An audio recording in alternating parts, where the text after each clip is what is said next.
نتهم من جمع المال وجمع الملايين، من حرام أو من حلال من سئلانين. All right, so we're still talking about doing the actual contract, meaning the agreement. So we spoke about the fact that contracts, according to Imam Ash-Shafi'i, require statements. Now, that's not always easy in some of the societies in which we live today. It's easier to take by the saying of those who said that your sale and your rental, for example, or your hiring does not require statements as long as you're doing it normally. As long as you do it normally, then you don't need statements. Like if you just go to the store, open the refrigerator, take out the drink or whatever, go to the counter, put it on the counter, you already know the price. Or you just put it on the counter and then he presses the buttons and then the price appears. And then you pay and then he takes your money and you take the stuff and you leave with no words exchanged. According to Ash-Shafi'i, that's not valid, and according to other imams, that's valid. And obviously it's easier. And in some cases, you might feel like doing that actually helps to spare you some embarrassment or looking like strange. On the other hand, if you do the contract according to Ash-Shafi'i that requires statements, then your contract is valid just by doing the statements, even if you don't exchange yet. That is the sale or the contract. That those statements that you're making. So if I say, I sell you this thing for such and such amount, and then person says, I accept. And then I don't give him any money, and he doesn't give me the thing, it's mine. I own it even though I don't take it because we just did the sale. And he owes me that thing that we did the sale on, and I owe him the amount of money that we agreed on.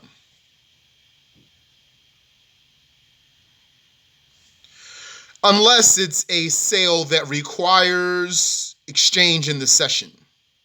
If it requires exchange in the session, then that's different. Right? We already said that sign language is for the mute. Also writing, sign language and writing, that's for the mute one. As for the one who's able to speak, then he will utter. And writing is for preserving what was already agreed upon verbally, not to replace it. A written contract is not a replacement for a verbal contract. And then we talked about the consent in a deal. And the issue of consent is Ash-Shafi'i's evidence that the sale requires statements. Because the Prophet sallallahu alaihi wasallam said, "Innamal bay'u an tarad," which means that selling is by consent, mutual consent. Ash-Shafi'i said, but the place of consent is the heart. So how do you know what's in the heart? Then, since you can't know what's in the heart, it has to be verbalized. So according to Ash-Shafi'i, your sales require statements. I now sell this to you. I now buy this from you, etc. We talked about some stipulations, that means conditions that might be put into the contract. Also review that if you need that, insha'Allah ta'ala. That was last week's lesson. So here, brothers and sisters, if this lesson is just something you're hearing, and after this lesson, you'll never hear it again, and you're not taking notes, then that's on you. So when you need that information, it's going to be hard for you to find it. And then you'll be like, oh, dag, I heard that. And that will be the thing that you need, and you'll wish that you had written it down.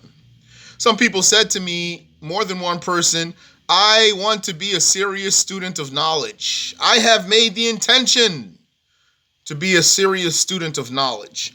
If you want to be a serious student of knowledge, one of the first things you're going to have to do is take notes. Then you can review your lesson at your own leisure. You don't have to ask anyone if they recorded the lesson. You don't have to ask anyone else if they took notes. So now, inshallah, we're going to continue talking about the verbal contract. And we've reached a subsection about expiration. Because if there's an expiration, then that should have been verbalized. How are you going to know when the time runs out in your deal unless that's agreed upon? So, but not every deal can have an expiration. So a sale cannot have an expiration. You can't sell something to someone for a limited time. I sell this to you for 6 months. That's invalid. And it's not a rental. You can say, I rent this to you for 6 months. That's valid. But that's not a sale. So a sale cannot have an expiration, nor a marriage. So you can't say, I give my daughter in marriage to you for 6 months. Or if you wanted to take by the Hanafi school, where the woman gives herself away, she can't say, I give myself in marriage to you for 6 months or 3 months or anything like that. Now, if they had an intention after getting married to dissolve their marriage, if they had an agreement before doing the marriage contract or an intention, that does not invalidate the marriage.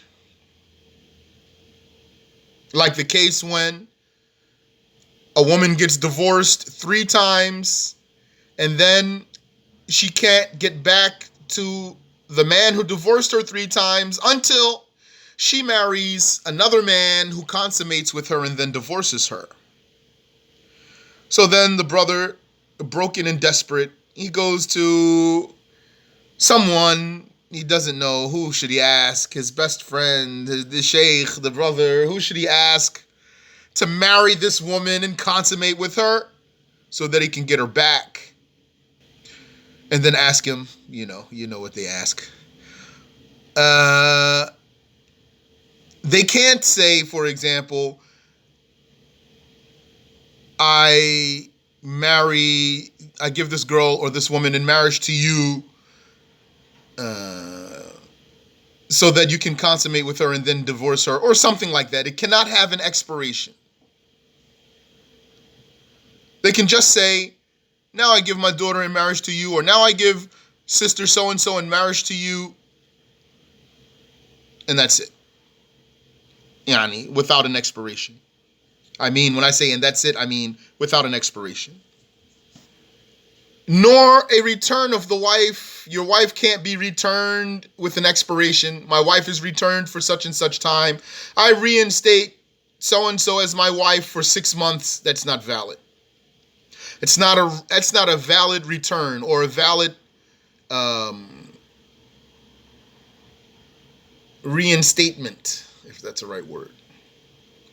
Nor a reward here. Reward here means like when you say, whoever finds my cat has the reward of $10,000. Whoever builds for me a fence around this house has the reward of $500 or whatever. So that type of deal, a reward, cannot have a time limit or an expiration. That doesn't mean that you can't cancel it or get out of it. No, it just means you don't say, for example, whoever finds my cat within the next 3 months, for example. Question, you said about the divorce. My understanding is one can never marry with the predetermined intent to divorce. Incorrect. Even if that intent is kept a secret. Incorrect. So one marries with an intent. This is a lifetime commitment. This is only valid. No, incorrect. That's not true. Marriage doesn't meaning, in other words, it's not a condition for the validity of a marriage that a person's heart is devoid of the intention of divorce. That's not a condition. If a person did a marriage contract and in his heart he said, I'm going to divorce this woman the same night, the marriage contract is valid.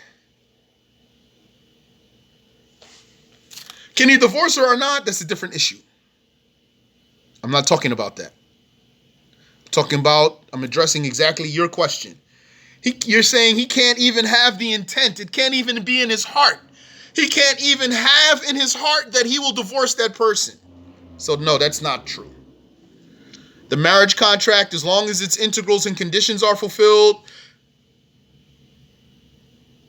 it's a valid marriage contract. The guardian is there. The Prophet sallallahu alaihi wasallam said, ثَلَاثٌ جِدُّهُنَّ جِدٌّ وَهَزْلُهُنَّ جِدٌّ.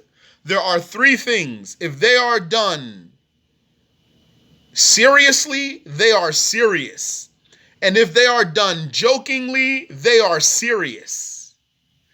النِّكَاحُ وَالطَّلَاقُ وَالرَّجْعَةُ. Marriage, divorce, and returning the wife to the marriage. So the Prophet sallallahu alaihi wasallam said, even if you're joking, the marriage is valid.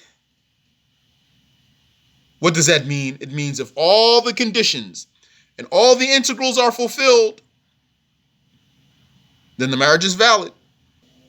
So if a person had in his intention, he said, I'm going to marry this woman, I'm going to get her guardian, I have her guardian is here, she's accepting to marry me, I have a dowry for her, I got the witnesses here. And then the guardian says, but in his heart, who knows what kinds of intention? He may have all kinds of bad intentions in his heart. All of that does not make the marriage invalid. You said, so one marries with an intent, this as a lifetime commitment. That's not a condition. Marrying with the intention that that's a lifetime condition is not, a lifetime commitment is not a condition. It's not a condition.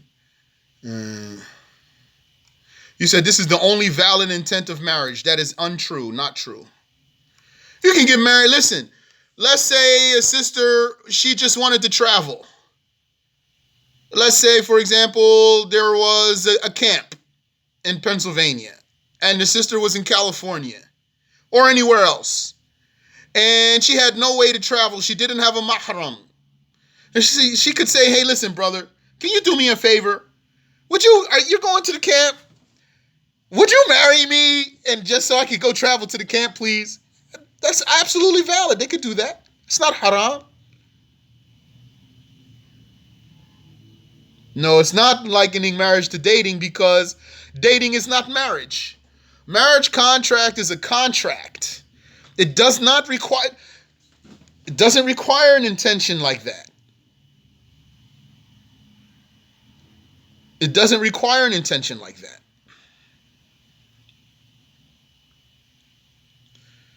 When you buy something, do you have to have a good intention in your sale? Like, what if a person bought a frying pan with the intention to cook a pork chop in it? It's still valid to buy the frying pan. It's haram, though, to cook the pork chop, but the sale is valid. Because all the conditions and integrals are fulfilled.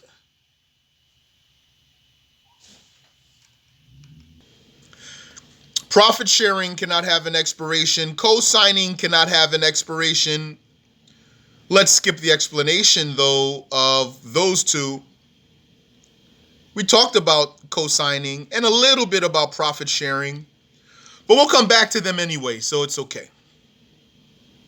Those aren't some of the more famous and more practiced deals, so that we need to stop on them for now.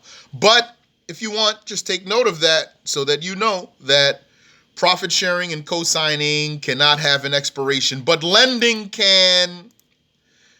Lending an item can have an expiration. You can lend an item without an expiration or with an expiration. You can say, here, you can hold this thing of mine. I'll let you know when I want it back. That's valid. Use it, and I'll let you know when I want it back. Or you can say, hold this thing of mine. You can use it, and then that's it. Or you can say, hold this thing of mine. You can use it, and give it back to me at such and such time. So you put an expiration on it. Now, in the case when you said, here, you can hold my thing, use it, and that's it, like that. You didn't say, I'll let you know when I want it back. And you didn't say, give it back to me at such and such time. You just said, yes, you can hold this and use it. Then, as you know, inshallah,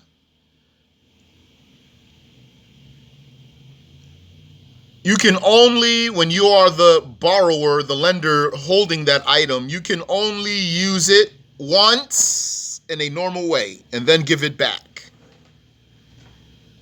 In that case, you use it once in a normal way and then you give it back. What's the normal way of using a book? To read it. So you read it and then you give it back. Not twice, read it twice unless you got permission. Just once and then you give it back. Sometimes this type of thing might require what some would call a judgment call. What do I mean by that? Let's say you said to a person, can I borrow your car? Just like that, that's all. Can I borrow your car? You didn't say, can I borrow your car to do this? You didn't say, can I borrow your car for such and such time? Just, can I borrow your car? Or let's say, your bike. So he says, yes. Now you have it. Obviously, you can use it. So what are you going to do? You might go to the market. You might do this. You might run here or there. So when are you going to give it back? After you've used it normally. So one might say, well, I don't know. I mean, I did this. I went to the store. I didn't use it normally before I went to the store the third time. So use it, get done, and then give it back. That's it. He lets you use it, finish, and then give it back. A rental, on the other hand, has to expire. When you rent by time, it must expire. Also, a hire, because renting and hiring are the same. A hiring by time must expire.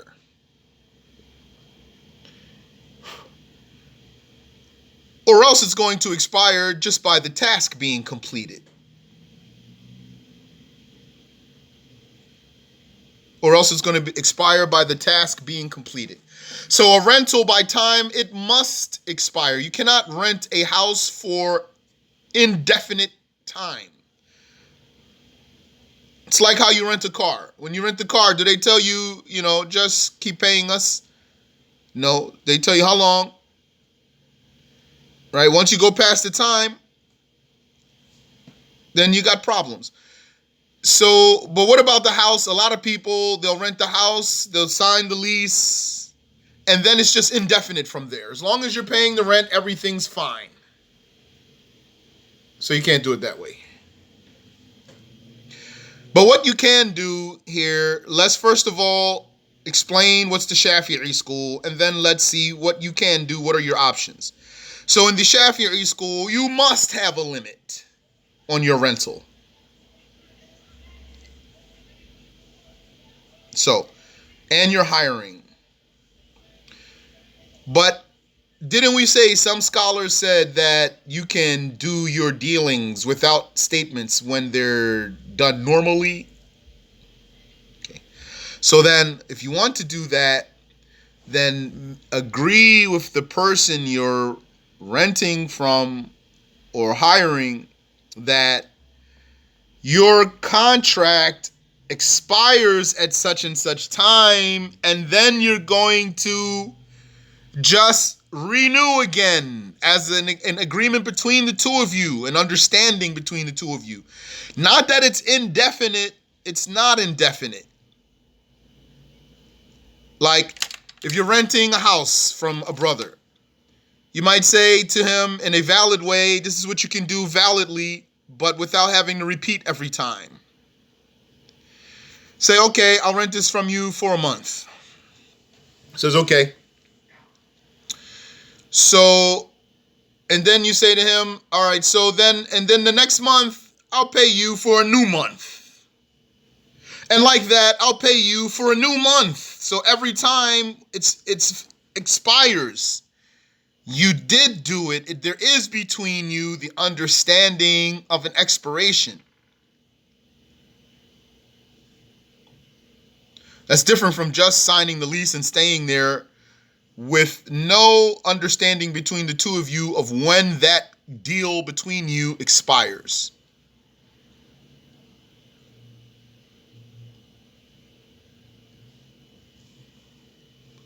In other words, if you do it the way I'm describing to you, then when you pay the next time, you know you're paying for a whole new contract, basically. Is that clear? Is there any question? Same thing, you can hire someone like that. You can go by Ash-Shafi'i and every time verbally restate your contract, even if it's the same terms. According to Ash-Shafi'i, you need to restate every time because you need expressions, verbal expressions, and there has to be an expiration. Outside of Shafi'i school, you can do deals without statements if they're done normally. So then just make sure, like if you're hiring the person, say, okay, my fee is $40 an hour. Then after that hour is done, if he wants to hire you again and he gives you another $40, but without saying anything, the meaning between the two of you is that it's a new contract. Each time it's a new contract. And it's not an indefinite hire. You said, how about a month-to-month lease where the lease automatically renews unless either party give 30-day notice? So that sounds like what I'm saying to you. It's a new contract. It's not the old one. Same stipulations, same terms, but just a new contract. You said, for the hire, according to the other scholars, does one specify that he will renew the hire after it expires, or can it be understood without even mentioning it once? How is that understood? How do you know that the other one doesn't see it as an indefinite contract?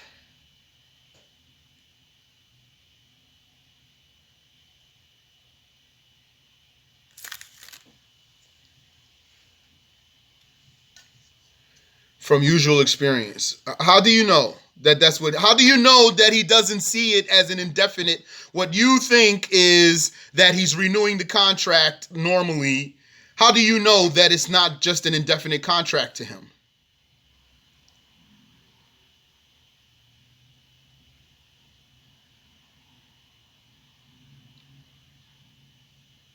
Okay.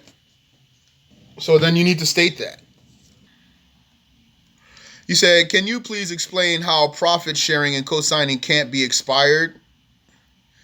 Yeah, so I'm going to skip profit sharing and co-signing for now because I don't want to explain what's profit sharing and co-signing from the beginning just to get to explaining why they can't expire, why they can't have an expiration. So when we come to them, inshallah, we'll talk about them.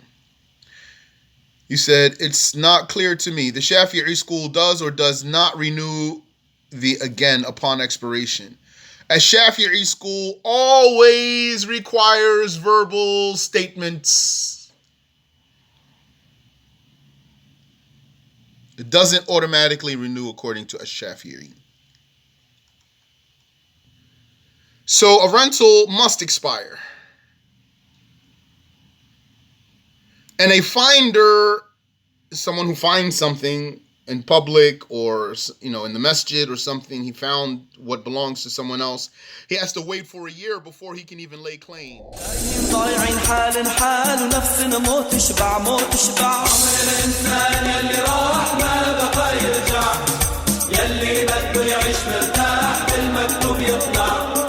عمر الإنسان